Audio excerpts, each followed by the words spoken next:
Hello, everyone, and welcome back to another episode of the Football Fignuts podcast. This is Season 6, Episode 9. If you count all of them for some strange reason, it's 248 episodes. I'm Craig. And I am Britt. And Britt, we have survived Week 1. Hallelujah. Did we, though? Not really. Not really. No. This was a terrible Week 1 for us. Like, one of the downsides of recording on Wednesday is that you sit here and you're like, I really like Justin Fields for DFS, and I'm probably going to take shares of Cole Kmet. And then there's a monsoon. And so I was like, okay, so I had ditched Justin Fields on almost all of my lineups by Sunday morning. So there's people out there who are like, these sons of a bitches, they said I should use Justin Fields. If you listen to a Sunday morning, please remember we record on Wednesdays. Yes, just remember. This is Wednesday, September 14th. We should be your first look, not your last look when you do your lineups, guys. That's the reason we record early, is because we get out ahead, we give you a preview, but you always got to check up on stuff. I didn't know there was going to be a fucking monsoon. I knew it was gonna rain, but I did not realize the field was gonna be flooded. Yeah, it was terrible. It was terrible. I mean, and we'll get into that other stuff around. But yeah, I had a miserable Week 1 from a DFS perspective. So we're gonna look to bounce back strong here in Week 2. But I'm getting ahead of ourselves. Before we get into that, Craig, what are you drinking tonight? So tonight I have a can brought back to me by the source from Cape May Brewing. This is Cape May White. That is their Belgian style ale with coriander and orange peel. I have not had this one yet. So I'm going to open it now. There's a can of that still sitting in my fridge because that is reserved for my darling wife. So we'll see what you think of that. I am drinking Gatorade Zero today, and the reason being is I always feel like I need to justify when I'm not drinking on this podcast. You goddamn better. Sunday, I sat at our contributor Sean's house. He did. And I drank. He did. And I gotta tell you, I don't know what I did differently, but I didn't feel like. I mean, I know I mumbled a little bit like early on in the day. The first 2 beers hit me hard, but then after that, I didn't even notice. And so I looked down at around 5:30, 6 o'clock, and there were 6 empty bottles around me. And that's when I looked up and realized I'd also had 2 shots of bourbon. You did, and you had a shot of that cookies and cream liqueur. Oh, that stuff was terrible. Yeah, no, that's why I that gave it to stuff was Sean. terrible. So in a very realistic fashion, I had a total of 9 alcoholic beverages over the course of the day Sunday. So you did. My poor freaking liver is getting the entire week off. I am not touching alcohol again until this Sunday, and I will do so much more. And that's the weird thing is because, yeah, I remember when you and our friend Tom first got there, I made a couple of stupid slips of the tongue, and they were like, how many has he had? He's like, he's only on his second. But as the day went on, yeah, I had a few beers, but I never got sloppy drunk or felt like I was. You weren't. And that's the thing. But when you're sitting there and you're just enjoying the games and you're having a good time and you're talking to people, all of a sudden the bottles start piling up and you don't even notice. And that's dangerous. You got to be on top of your shit. And I was not on top of my shit on Sunday. So as recompense for that, I am being exceptionally cautious. So I'm drinking Gatorade Zero tonight. And the reminder is, folks, you got to drink responsibly. True. Just because you don't feel drunk doesn't mean you're not getting drunk. So be careful. That's very true. And that was, I mean, that's the thing. I walk through the door anytime I go out on Sundays. My wife is always like, she always eyes me carefully when I walk in the door. And I walked in the door and I must have been fine because she said something to me like, did you drink today? And I was like, oh yeah. She was like, huh, okay. So, I mean, I know I wasn't like, the lampshade on my head kind of crazy, but when I sat back and just thought about the amount of alcohol I drank over the course of that day, I was like, okay, my poor liver is getting a break. So good plan. And we have a booze cruise this Sunday. That's true. It's Sunday morning, 10 a.m. It's in the morning. It's in the morning. I'm gonna get done with that, come home and put on the game, and you know what I'm gonna do? I'm gonna reach for a goddamn beer. True. That is true. You are. Oh my god. All right. Anyway. All right. Burning hot takes. I burned too much time complaining about how I need to be more careful. Would you like to give or receive? We're limiting to one today because we're gonna introduce a new mini segment today. So would you like to start or would you like to finish? I'll start. I'll start. What do you got? Um, this has to do with America's favorite team, and The and Chargers? no. This is Jerry Jones's America's favorite team presented by Jerry Jones. Oh. Um, is it time that the Cowboys move on from Dak? I know they gave him that contract, and he has a history of injuries now to his lower extremities. Well, now and now I think it's his hand now. But is it really time for Dallas just to move on at this point?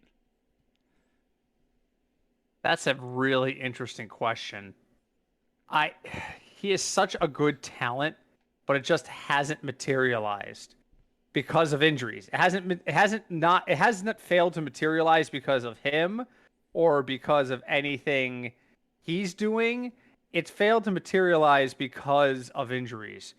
There was let's go back in time, like what, 6 or 7 years. You could have asked me the exact same question and inserted the name Tony Romo, That's true. because That's Romo true. had a couple of injuries, and of course he had his playoff jinx. That is And there was also all this true. talk about, is he ever going to get there? I don't know. I honestly don't know. I think he deserves an opportunity to come back from this and to really kind of still save their season. I mean, first off, Dr. Jerry Jones says he's only going to be out 4 weeks. Which is kind of crazy because the real doctor said 8 weeks. Right. And somebody on sports talk radio said today, whenever Jerry Jones says somebody's expected to be back on or is going to play that week, I instantly bench them. I think it was Jeff Ratcliffe who said on sports radio today. He's like, if he says we expect Zeke to play, I put Zeke on my bench. It's like it's a given now. Dr. Jerry Jones has never been right about his players' ability to play. So, but let's imagine he's out 6 weeks. When is the Cowboys off week? I don't even know off the top of my head. It's not in the first 6 weeks though. So he's gonna miss like 5 full games. So let's imagine they go 2-4 to start the season, right? Mm-hmm. And then he comes back. It's entirely possible. I'm not suggesting it, but it's possible that they go on this wild run, win 9 out of 10, and all of a sudden they're 11-5 in the worst division in football. It's possible. So I think he has the rest of this year. But yeah, if they don't get it done this year, it's time to start making plans for the future. What do you think? I think you're right. They have to, because again, no one is bigger than the team or the logo. But I really think at this point, in the back of Jerry Jones' mind, knowing how Jerry Jones is, they definitely have to be thinking about like possible, draft, who to pick up or draft in the next year or two. But I don't know. It's even like last year when they went to the playoffs and they just fucked it up. Like there's no other word for it. Like no one made them lose that game other than them. So yeah. So I don't know. Their bye week is week 9. Okay, so that's early November or beginning of November. Right. I don't know. All right. So my burning hot take for you. Mm-hmm. DraftKings, which is not sponsoring us but should, along with Two Roads # sponsor us. DraftKings' new thing is a automatic win on your bet. Interesting. If the team you pick on a money line ever leads by 7 or more points. And they pick one game, and it's usually the Thursday night game. And this week, Thursday is Chargers at Chiefs. Ooh. The Chargers money line is plus 165. Really? So I'm gonna pushing the buttons right now. A $10 bet would yield $26.50, and the Chargers don't have to win; they just have to lead by 7 at some point in the game. At any point in the game, they have to lead by 7. Now we know Andrew Reid likes to defer to the second half. He does. So and we also know that teams like to keep Patrick Mahomes off the field. So the odds that the Chargers start with the ball is reasonable. It's at least 50-50, and I think it's probably closer to 65 to 70%. My question for you, is it worth a $10 bet to think the Chargers might get a touchdown on their opening drive and then get squashed. Because I think they're going to get squashed. I don't see them winning this game. I don't see them winning, but you're right. I think at some point they might have the lead because it's going by their history. This is probably going to be a shootout type game, even with Keenan Allen out. I think I'm pushing the button on this. I would take that. I'm doing it.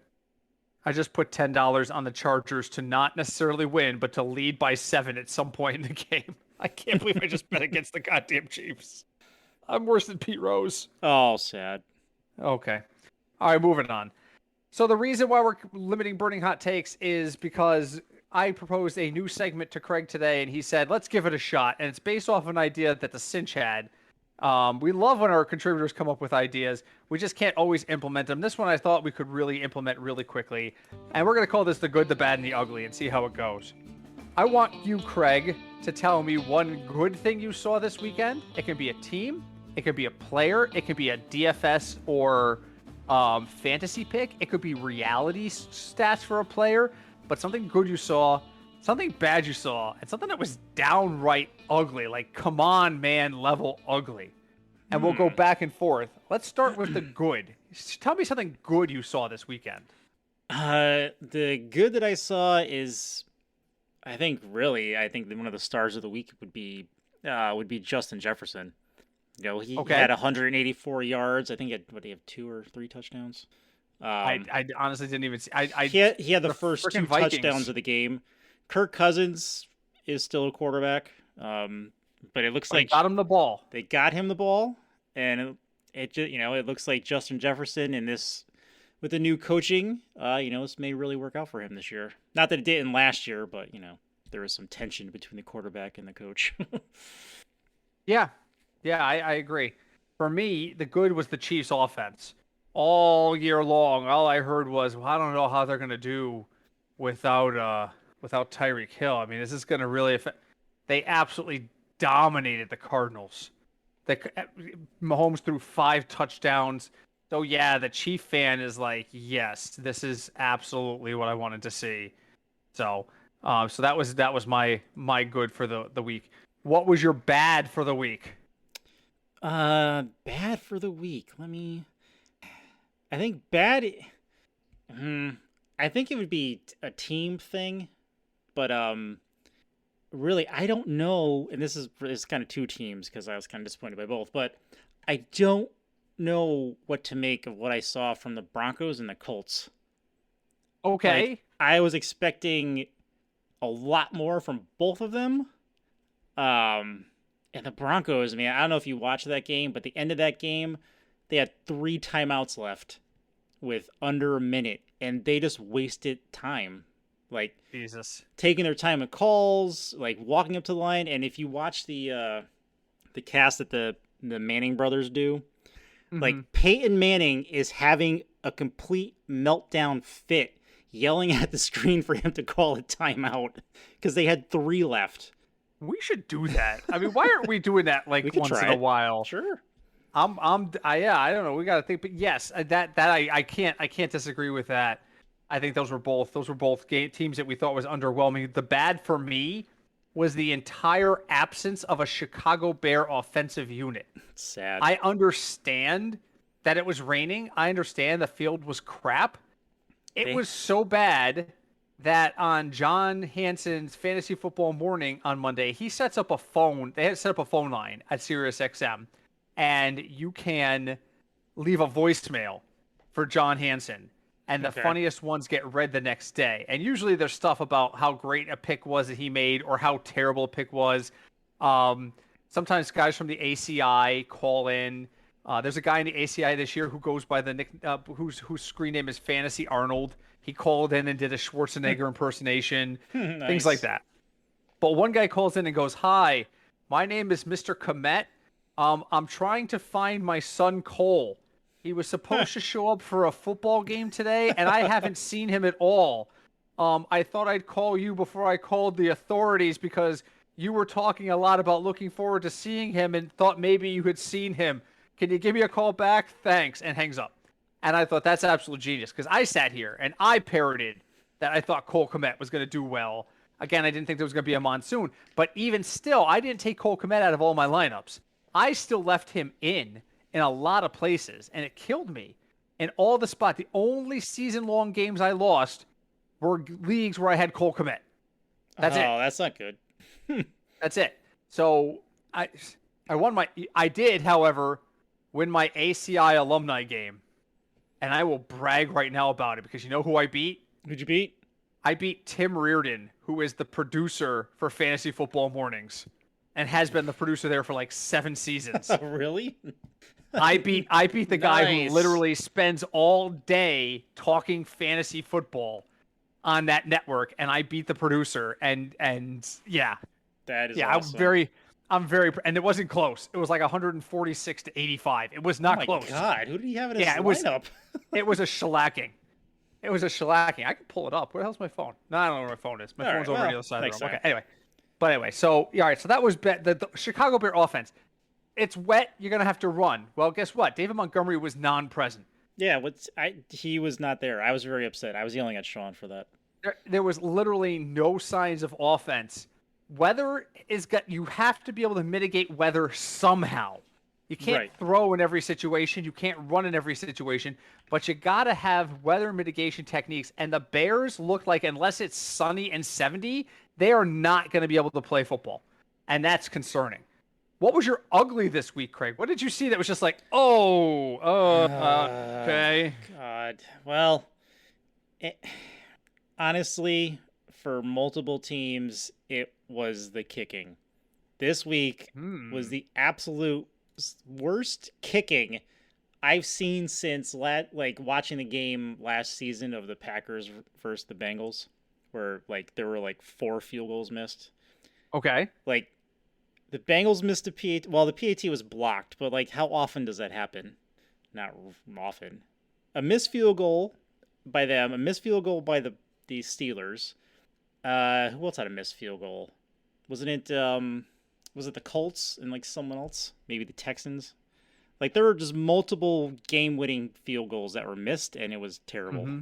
It's terrible. And we watched the end of that Bengals game. We did. And that was so difficult to watch just because the Bengals didn't lose because they're bad. The Bengals lost because they underestimated the frickin' Steelers. Now, you're talking to 2 guys who spent the entire offseason here telling you how bad the Steelers were.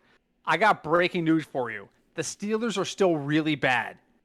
Joe Burrow turned the ball over 5 times, and that game went to overtime. I defy you to find any other team in the league that could cause Joe Burrow to turn the ball over 5 times and have to go to overtime. Even the Bears would have been in that game. Well, that may be a stretch, but 90% of the teams in the league would have been in that game. That was just, I was just like, how? And when I stopped and I thought about it, I'm like, Steelers didn't so much win that game as the Bengals just failed to seal it down. So yeah, exactly. For me, the ugly was the revenge game narratives. Baker versus the Browns. Nobody fucking cared. I don't even think Baker cared. Probably Russell Wilson returns to Seattle. And by the way, Seattle, listen, that was a dick move booing him as he came out of the tunnel. Dick move. You owe him way more than that. You have exactly 1 Super Bowl trophy. 1. And you have it because of that man. So the fact that he got a mixed reaction and I could hear active boos as he took the field, bad form, Seattle. Bad form. I expect that out of Jets fans. And Cowboys fans who booed Dak. And Cowboys fans, yeah. He ran off injured. I've told this story before, but I can actively recall being at it was Eli Manning's first home win. That's how long ago we go back on this. It was a Sunday night game against the Cowboys, and Keyshawn Johnson was still there. And he got injured in the first quarter, and as he ran off holding his arm because I think he'd fractured a bone in his hand or something, the Giants fans cheered that he was injured and leaving the game. And all I could do is sit there and think to myself, what a miserable group of assholes you all are. That you're cheering this guy has to leave because he's injured. I couldn't stand him either. but you were actively happy that he was hurt. And then I see Dallas basically blame Dak for getting hurt. I'm just, do better. Do better. Yeah. All right, so that's our good, our bad, and our ugly. Yep. You know what it's time for? What's time for? Guys, we got to move on. I'm not keeping us for 2 hours like I did last week. It is time for America's favorite game. For those of you who don't know, this is where I look at the lines for the week and I ask Craig to identify the games that are at least an over-under of 50 points or more. Why? Because there's a strong correlation between over-under and fantasy points. Who knew? Scoring points. Wait, what?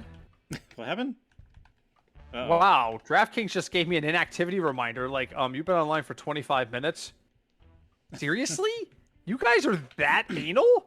Oh yeah, they reminded like, hey, are you still playing? You've been on this for an hour. I haven't played anything. I put $10 in the Chargers to lead by 7. Forgive me, Len Dawson. Okay. This week, there are no games under 40, so you only have to do half the job. Okay.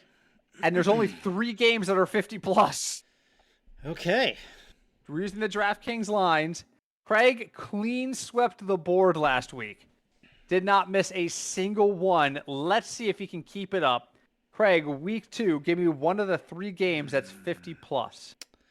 Okay, let me look at the schedule here. All right, so just by default, as it's been for the last few seasons, I'm just going to go with the Chiefs game, so Chargers at Chiefs. 54, the highest of the week. Perfect. I won't touch that line, but if I was going to touch that line, I would take the over. Because I think Craig is right. Even with Keenan Allen going, that's going to be a shootout. That's going to be a shootout. These two teams know each other extremely well. They get fired up to play against each other. Even without the self-proclaimed best wide receiver in the AFC West active, I think that's going to be a hell of a game. So, point 1 for Craig. Chiefs-Chargers is a game we will target. What do you got? Man, some of these games kind of suck. That's why I said off the air, it's like, this is going to be easy. Like, I'm going to take one off the table that I know you would never guess. Patriots at Steelers is an over-under of 40. Really? Over-under of 40. It's Mac Jones versus Mitch Trubisky. And Mac Jones is hurt. Yes! Who's the backup there? I don't even know. I don't know. I don't even think Cinch knows. And the spread's only 2 points. Yeah. The Patriots starting quarterback is hurt. The Steelers are starting a guy that the Bears didn't want. And it's a 2-point spread. Oh my God. That game's going to be unwatchable. Unwatchable. So, I mean, we have a lot of stuff like that. I look at a lot of these games, I'm like, yeah, no, he's never going to guess that. No, he's never going to guess that. Let's go. Exactly. Let's go. No. All right, let's go Titans-Bills. Titans-Bills. Where are you? You're wrong. Your first wrong of the year. Oh. Titans-Bills is 47.5. Really? Damn, really? 47.5. The Titans didn't look good. Do you know what the spread is on that game? I do not. It's 10. Like the Bills are giving 10. Do you take that bet? Do I take the Titans plus 10? Yeah. No! I might take the Bills minus 10. There's no way I would touch that plus 10 minus. No way would I touch that. No way. There's a couple games this week that are double-digit spreads, and I'm just looking at them, and I'm like, there's no way I would touch any of these games. All right, so you got strike one. Sad. What else you got for me? Bears, Packers, absolutely. That's another one with a 10-point spread. Let's go with the team that I mentioned with Justin Jefferson's team. Let's go with the Vikings and Eagles. The Vikings-Eagles game is a 50.5. Ooh. So, yes, that is a correct answer. A 50.5. And I'm looking for... that's a Monday night game, too. And the spread in that is only 2. Really? Vikings plus 2. Huh. Now, there's a game I might touch. Because I think the Vikings could win that outright. I think so. Jalen Hurts might have a... might have a good game, but yeah. Oh, I hope he does. I've got him in like 3 leagues this year. I bought into the hype, and he did not disappoint in week 1. So yeah, I would definitely hope so. So Craig, officially on the season, you're 5 of 6. Not bad. You got all 3 last week. Now you got this. Let's keep it going. Finish this off. Rams Falcons. That definitely used to be a lock for over 50, but it's the Rams. But the Rams look pretty shitty comparatively. I just looked really quickly while you were thinking to see if I could bet on my alma mater, UConn, and DraftKings is not accepting any bets on or against UConn. Yeah, because you're in Connecticut. Oh, is that what it is? Yeah. I can't bet. Oh. Nope. I thought it's because UConn is so wretched they wouldn't even touch it. Do you know they have the smallest roster in college football? I'm not shocked. Jim Mora Jr. is trying to do this whole culture change there. He's doing all sorts of crazy shit. All right, come on. I'm sorry. I got distracted. Okay. You got two strikes in one game. One game. Ugh. Panthers Giants, absolutely not. The elimination method works for you, so I like where you're going with this. Let's go Buccaneers Saints, even though I don't feel good about it. 44. That is strike 2. 44, and that's Saints plus 2.5. I think I like the Bucs in that game. Just saying. All right, so when you get 2 strikes, you only have 1 left. You get a clue, and your clue is the number you're shooting for is 51.5. So you're shooting for one that's relatively close. Okay.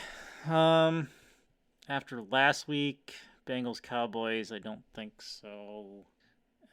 Man, I really don't like any of that. All right, I'm just gonna kind of throw a dart because I really don't have any confidence in any of these.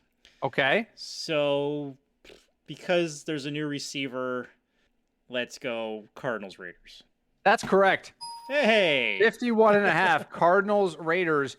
I mean, the Cardinals got smoked by the Chiefs. The Raiders are real, and the Raiders looked solid. The problem with the Raiders was, and I heard somebody say, I thought this the other day when I was kind of just looking at the numbers and everything. It was like, it looks like they tried to force the ball to Adams too much. And I heard some commentator on Sirius say the exact same thing. I think it was yesterday. So I was like, okay, I'm not the only one who felt like they saw that. But yeah. Yeah, he was probably just excited to play with his friend. Well, that's it. I mean, they played together at Fresno. I mean, do you know they're like really good? They're like best friends, like in the off season.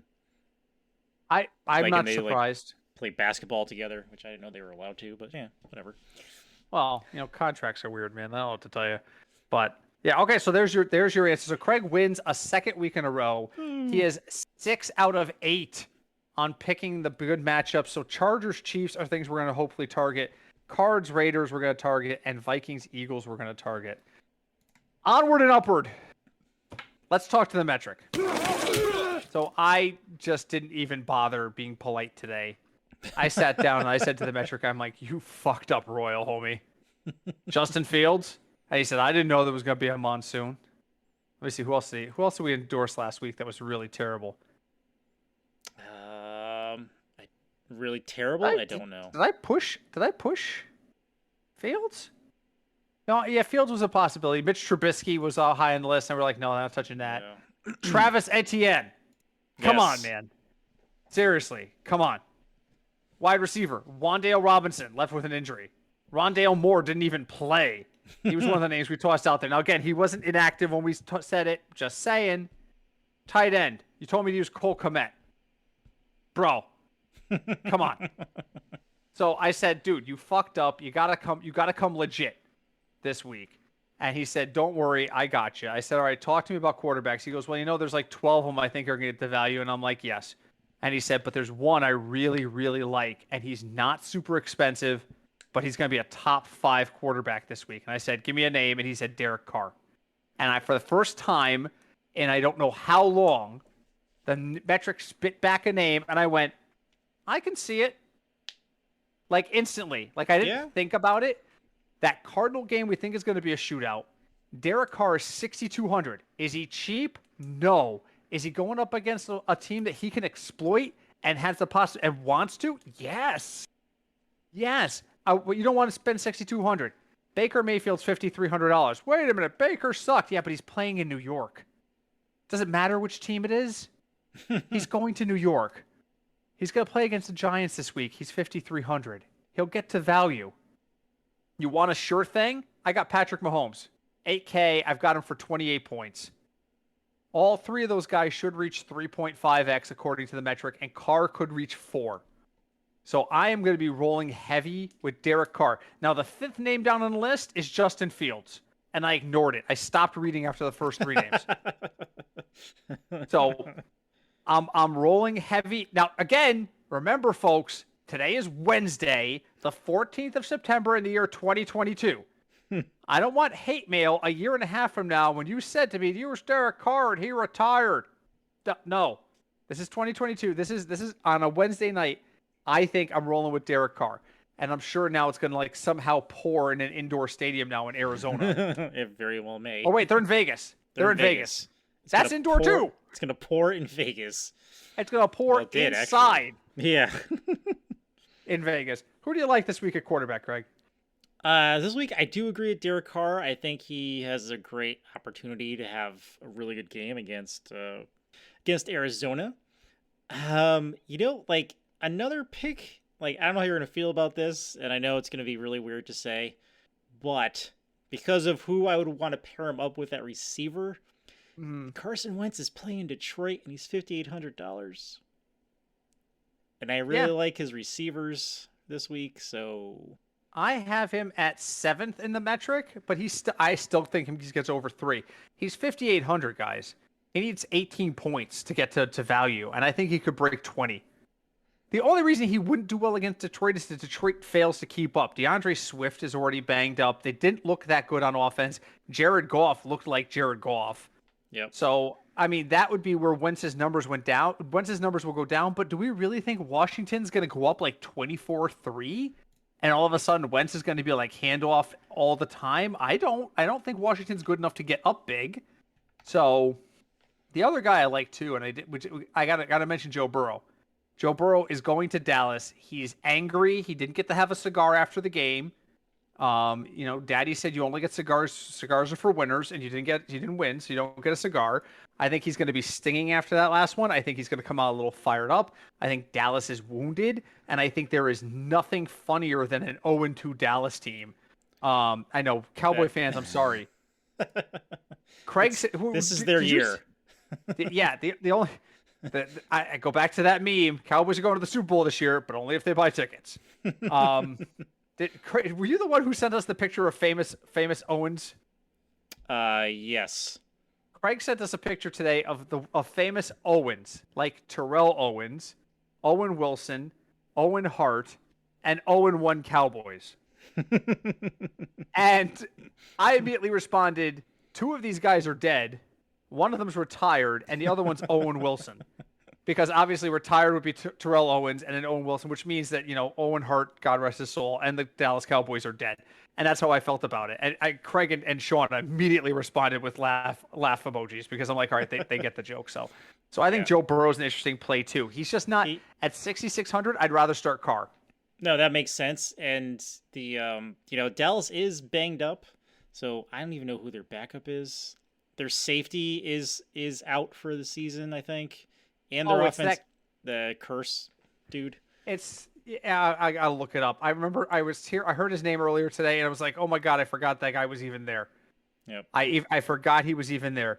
Cooper Rush. There we go. Curse is the safety. Cooper Rush. So, yep. I was like, it sounded like a cowboy name. It does. It sounded like if you're making a cowboy movie, it would be a name that could be in a cowboy movie. And Cooper Rush is the guy who's oh my god, Jeremy Sprinkle is a cowboy. Did you know that? I didn't know Jeremy Sprinkle was still in the league. He is. He's on the Cowboys apparently, but he's out. But oh, shocking. All right, so moving on to running back. I said, all right, dude, you got to a good start. Give me a name. It's like, I got one value pick for you. And I said, all right, who you got? It said Javonte Williams. And I was like, I can see it. Javonte Williams is 6,500. That makes him cheaper than Nick Chubb. That makes him cheaper than Saquon Barkley, Joe Mixon, DeAndre Swift, who's hurt, Jonathan Taylor, Leonard Fournette. He's cheaper than Leonard Fournette. He's cheaper than James Conner.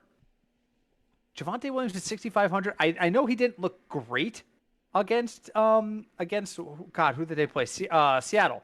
I know he didn't look great against Seattle, but I think he's way better. I think we're going to see Melvin Gordon's share of the offense slowly start to diminish. Especially after that fumble. Yeah, yeah. Oh my God, that was brutal. And the worst part was I had a parlay. I had a single game parlay.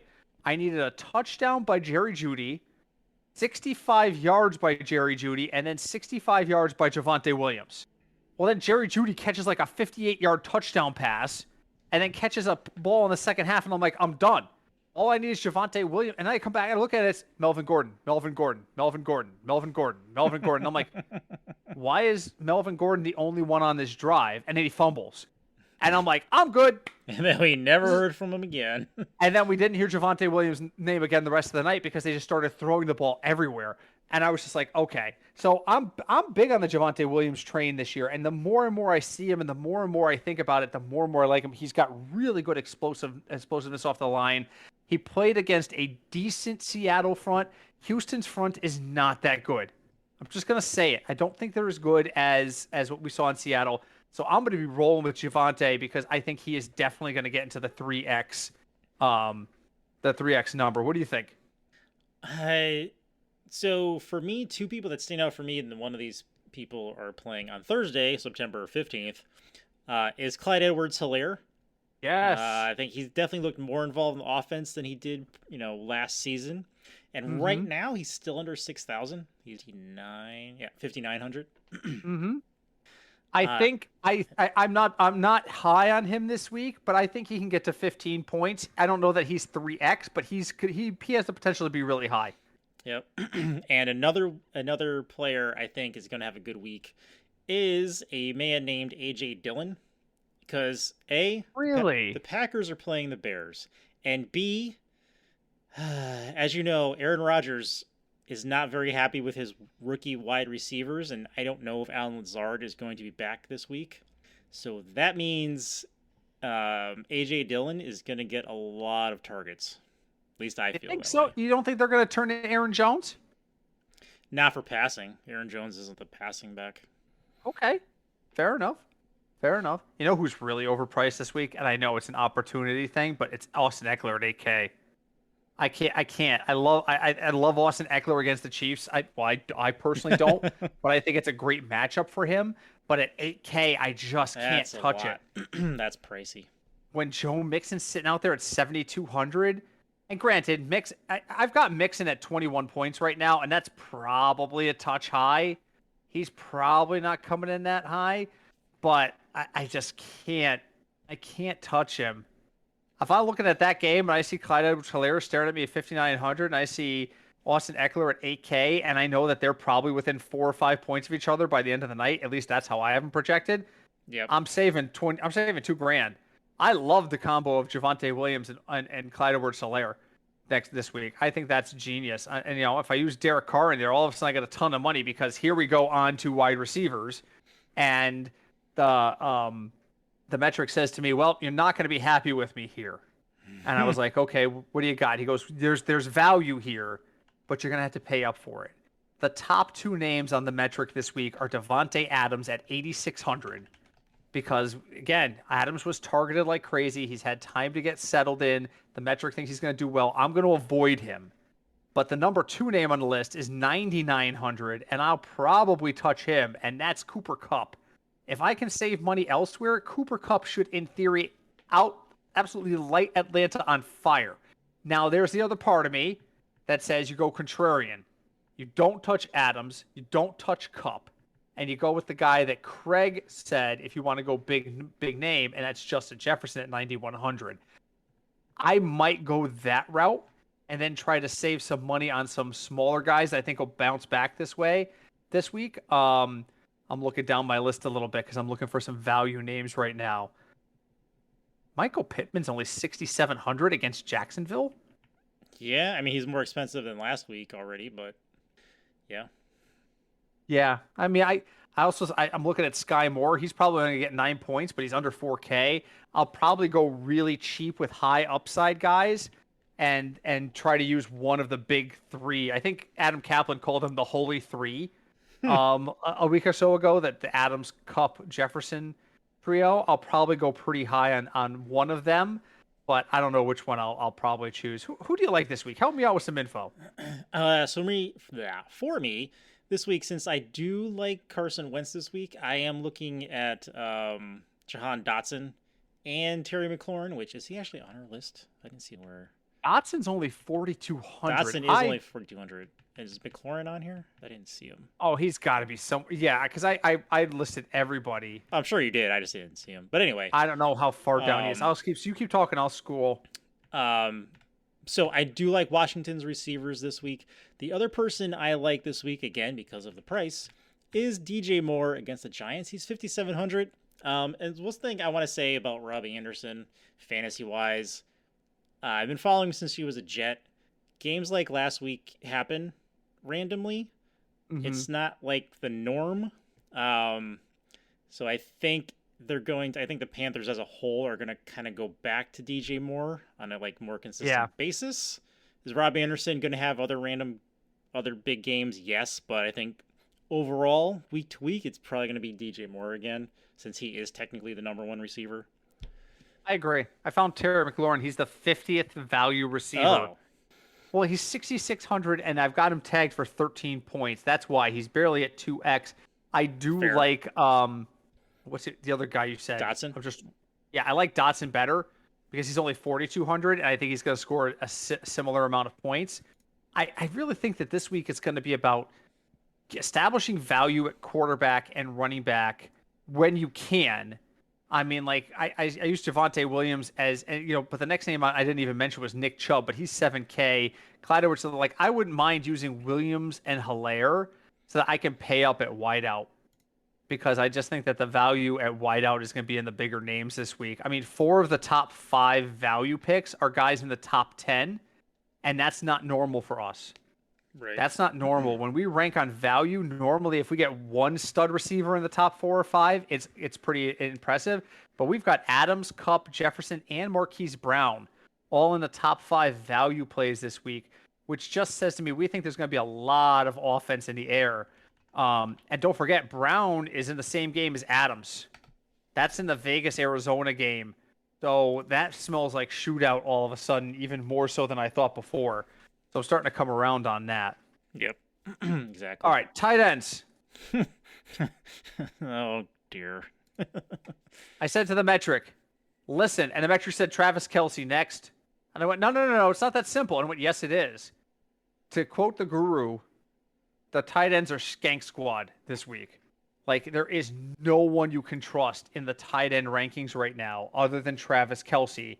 And I don't even know if I trust Kelce all that much. He's got a really good history against the Chargers, but the Chargers know him well. In terms of value, there really isn't much out there. It's him or it's a shot in the dark on Brevin Jordan. And that's only if Brevin Jordan gets in the end zone. If Brevin Jordan gets in the end zone, you have value. Yeah, if he does not get in the end zone, yes. But if he doesn't get in the end zone, then you just might as well have wasted your money on Cole Kmet like I did last week. Or how I did when Dawson. All I needed was Dawson Knox to score a touchdown to win a 5-leg. Oh my God! To win a 5-leg parlay. Everything else hit except Dawson Knox getting a touchdown. Oh my God! I don't know if I was I think I just put Dawson Knox anytime touchdown score because it was plus 400. Mm-hmm. But I'm like, that's gonna happen, right? Buffalo's throwing the ball all over the place. I felt more and more comfortable as that game went on. I'm like, this is gonna happen. Yep. It just never happened. No. Sad. I mean, and Dawson Knox, I have him down this week. I have him at only 8 points, and he's 3,800. That's the problem, is that nobody's down priced. Dallas Goedert, I think he's going to score 12 points, but he's 4,600. If I'm going to spend $4,600 for a possibility at 12 points, I might as well spend the 7,500 and get my Travis Kelce on. So that's the one I'm really reaching for is Travis Kelce. I think his floor this week. His floor is 15, and that's 2x. That's his floor. I think his ceiling could be twice that. It could be upwards of 30, and now you're talking 4x. But again, that's just my take on it. If you're looking for value picks this week, you're looking I want to stay under 4,000. I love Irv Smith Jr.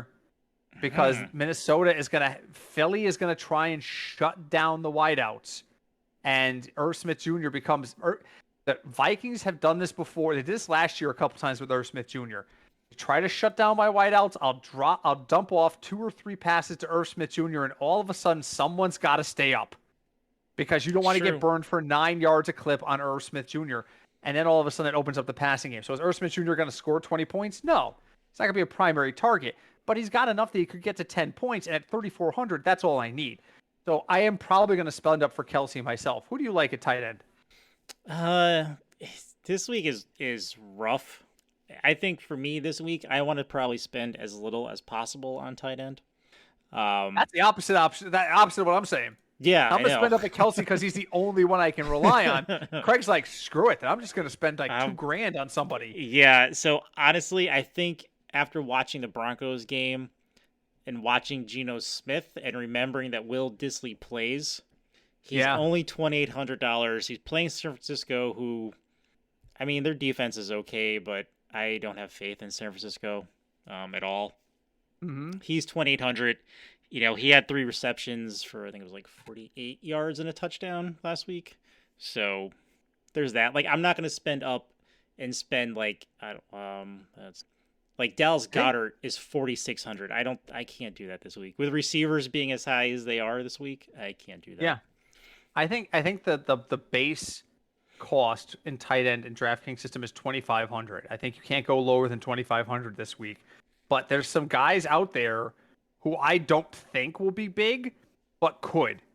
Isaiah Likely is a possibility. Am I calling it? Absolutely not. It's not likely, but it's possible.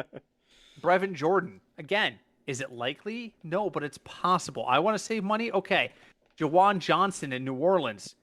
That guy goes for 5 points, and you've got value. You've got 2x. He goes for 8 points. So to Craig's point, if you think there's a guy who's definitely going to score a touchdown and he's under 3K, go get him. Yeah. I see you highlighted a name. Oh, I was looking at I stopped clicking on Evan Ingram. Oh, okay. Okay. All right. So moving on to defenses. Draft one. There is one that the metric really likes, and believe it or not, it is super freaking cheap. This is a no-brainer for me this week. I'm playing the Cincinnati Bengals up and down the street. They're 2,200. When these numbers were posted, I think like Sunday morning, Dak was healthy. Now he's not. Now he's not. I'm pretty sure they post these like a week in advance to try and generate advanced betting. And if they didn't, and they did put him at $2,200 even after Dak was out, listen, $2,200 is the same price as the New York Jets. Yes. You tell me the Bengals defense against a backup quarterback in Dallas is not going to be better? I mean, there's virtually nobody cheaper than that. The Falcons at 2,100, but they're playing at the Rams. I would not touch that game if you paid me. And the Titans are playing Buffalo. They're 2,200. The Texans at Denver are 2,100. Wouldn't touch it. 22. Other Jets are 22. Yeah. I'm loving me some Bengals action this week. I think I'm probably going to use them across the board. At 2,200, they just need 6.6 points. They get the 7 points and they're in value. What? And it's a defense. You're not looking to win. You're not winning or losing a cash pool on your defense. God, I hope you're not. But you're probably not. You're just looking to put something out there that's going to make sure you don't lose your pool because you wasted money. $2,200 is just, if you're like Craig and I, and you're looking at tight end and wide receiver, and you're saying to yourself, I'm going to have to spend on one of these two categories this week. I need to save money elsewhere. This is an easy place to save, between $500 and $800 in salary. Easy. Oh yeah, totally. What do you got? The same thing with the Bengals. And again, like we mentioned before, the Bengals defense, and I'm sorry, Sean, Mitch Trubisky did not beat the Bengals. So I don't want people to think that it was the Bengals defense that lost them that game. That is not what happened. Mm-hmm. So I think for that price at 2,200 with a backup quarterback, they're down on receivers. There's an offensive lineman that's hurt. Like the Bengals defense has an opportunity to have a gigantic game this week. Mm-hmm. So at 2,200, I think they're a really easy choice. If you're looking at other ones, man, it's kind of hard. Like I would not touch the Eagles defense against Minnesota, even though they're 2,500. Yeah. The Saints, maybe only because they weirdly have a good record against Tampa Bay. It's one of those divisional things. So maybe The But Saints. are you willing to spend $200 more for it? No, because I need to spend all my money on receivers. So And that's yeah. I mean, Craig is trying to give you contrarian kind of like other way of looking at it. I'm looking. It's like going into a store and you find a sale item, and the person next to you goes, "Yeah, but the next brand up is only an extra $3," and you're like, "Yeah, but that's $3 I can spend somewhere else." right.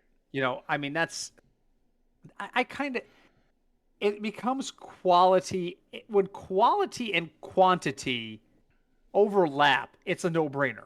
And the Bengals defense is not bad. The Bengals defense is reasonably solid, in my opinion. And the price is right. I mean, nobody orders a ribeye for $20 if the filet mignon's on sale for 15. That's like nobody does that. There's a reason why the filet mignon is more expensive, and it's because there's a higher demand for it. The Bengals are going to be in super high usage. I'm going to say right now, I'm going to put them at I'm going to put their ownership rate at probably about 70% across all pools. Well, yeah, with that price and what's going on with Dallas, I can definitely see that. That might even be conservative. I have seen situations where I've seen defenses. What's that? Can we bet on that? Can we bet on the usage? I don't think they're there yet, but damn it. So my approach and Craig's approach are going to be a little bit different. I am going to look for value, strong value at quarterback and running back and defense so that I can pay up at wide receiver and tight end. Craig is going to be saving money at tight end so that he can spend up at wide receiver in the other positions. At least that's how I understood it. Yeah, yep. Exactly. And believe it or not, we are out of time. Sad. It goes by so fast. It does. I mean, during the off season, we sit here and be like, how the hell are we filling a goddamn hour? Did you watch any good movies this week? And now all of a sudden the season begins and we are just pressed for time. So Craig, let's go to your week 2 final thought. What do you got for me, buddy? Final thought is, as we mention this every year, more than likely, because I really haven't gone back and listened. A lot of overreactions happen on week 1. Yes. Oh my God. Ton. It happens every year, so it's okay. But just calm down a little bit. Like, it's week 1, so I'll give you an example. Because I know someone that's a Packers fan, and she was very not happy with the way the Packers played, and I was not happy with the Bengals played this past Sunday. And I was like, it's week 1. Like, if you look at it last year, the Bengals barely beat the Vikings in overtime last year, week 1, and the Packers, they got destroyed by I think the Saints, like 38-7. And then the Packers went on to win 7 games in a row. So slow down with your week 1, week 1 observations. Yes, I completely agree with that.